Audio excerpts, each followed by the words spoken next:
मध्य प्रदेश में जो आरक्षण के फैसले हुए हैं सुप्रीम कोर्ट में, उस पर आप सबसे चर्चा करने के लिए हम लोग उपस्थित हैं।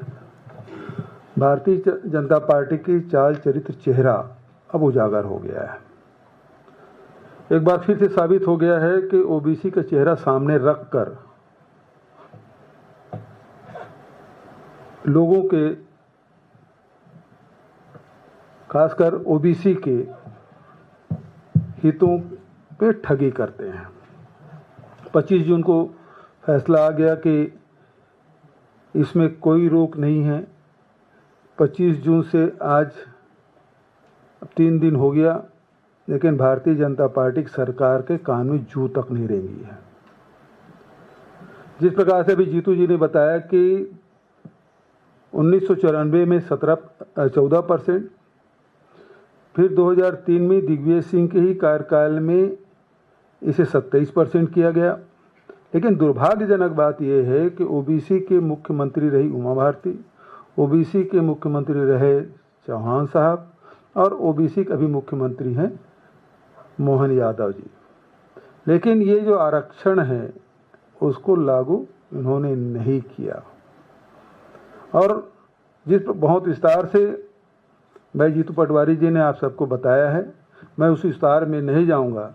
लेकिन अभी स्पष्ट है कि सुप्रीम कोर्ट ने ये आदेश कर दिया है कि इसमें कोई बंदिश नहीं है, इसे सरकार लागू करे। जब विधानसभा में पारित हो गया, कोर्ट का आदेश हो गया, राज्यपाल के हस्ताक्षर हो गए, तो इम्प्लीमेंट करने में इसको कोताही नहीं करनी चाहिए। मैं इसी प्रकार से एक उदाहरण छत्तीसगढ़ का भी दूंगा, जिसमें 2022 में 2 दिसंबर 2022 को छत्तीसगढ़ की विधानसभा ने सर्वसम्मति से पिछड़े वर्ग को 27% आरक्षण देने का फैसला किया। इसके पहले 2 या 3 नवंबर को जब राज्य स्थापना दिवस के समय मुख्य अतिथि के रूप में राज्यपाल महोदया अनुसुईया उइके जी आई थी, तो उन्होंने सार्वजनिक रूप से कहा और मुझे व्यक्तिगत रूप से भी कहा कि आप बिल पारित करिए, मैं एक दिन भी इस बिल को नहीं रोकूंगी।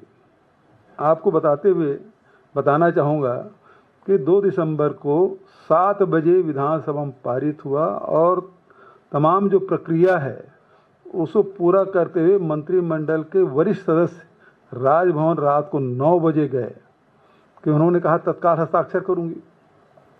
लेकिन उन्होंने कहा कि मैं अध्ययन कर रही हूँ, अध्ययन करूंगी। कहाँ उन्होंने कहा तत्काल हस्ताक्षर करने के बाद, और कहाँ अध्ययन करने के बाद। अब ये 2 दिसंबर 2022 और आज हो गया 2025, वो अध्ययन ही हो रहा है। जबकि विधानसभा पारित है, राज्यपाल अपने अधिकारों के किस प्रकार से दुरुपयोग करते हैं, इसमें मामले में सुप्रीम कोर्ट ने कई बार फटकार भी लगाई भारत सरकार को कि राज्यपाल को ये अधिकार नहीं दिया जाता।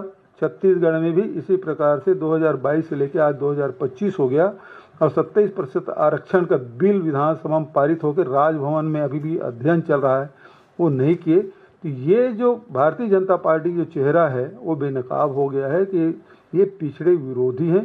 पिछड़ों के खिलाफ में जो फैसला करते बने वो करते हैं। और अभी जिस प्रकार से जीतू जी ने कहा, हरीश चौधरी जी ने कहा, अनिल जी ने कहा, ये राष्ट्रीय परिप्रेक्ष्य में इसकी लड़ाई लड़नी होगी।